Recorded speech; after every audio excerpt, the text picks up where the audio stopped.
Hindi ikinabahala ni Pangulong Ferdinand R. Marcos Jr. ang pinakabagong survey ng Pulse Asia kung saan bumaba ang bilang ng mga Pilipinong nagsabing tiwala sa pamamahala ng presidente.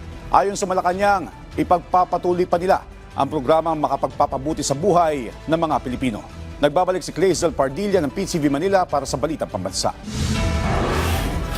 Hindi po nabahala ang Pangulo sa anumang rating sa survey. Ang Pangulo, kahit anuman ang rating, mataas, mababa, magpapatuloy siya sa kanyang trabaho. Hindi po siya mapapahinto ng anumang survey. Yan ang tugon ng Malacanang kaugnay sa trust at approval rating ni Pangulong Ferdinand R. Marcos Jr. nakarang buwan ng Marso. Ayon sa Pulse Asia, mula 42% noong Pebrero, bumaba sa 17% ang bilang ng mga Pilipino na nagsabing tiwala sa pamamahala ng presidente. Ginawa ang survey noong March 23 hanggang 29 na sinagutan ng higit 2,000 respondents. Ang bilang na yan ayon sa palasyo.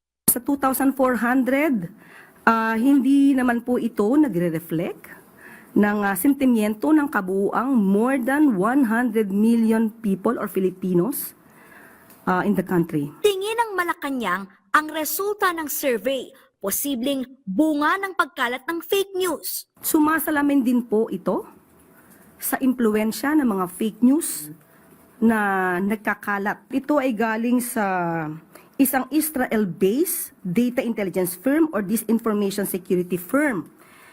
And I quote, "The level of coordinated disinformation seen in the Philippines was far above the typical 7% to 10% range of online conversations globally about highly sensitive or polarizing issues."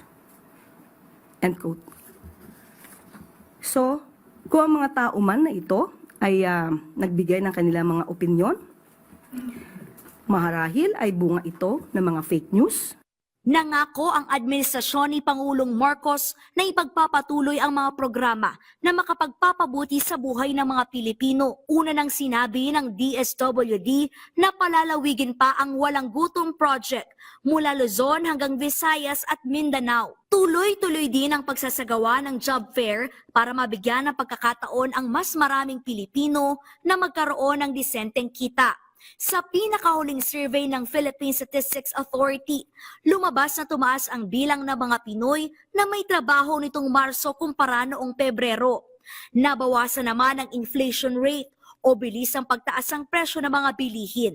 Nanaisin pa rin po at ipapatupad pa rin po ng Pangulo kung ano ang nasa batas, kung ano ang tama, at hindi kung ano po ang sasabihin sa isang survey. Mula sa PTV Manila, Clazel Pardilla, Balitang Pambansa.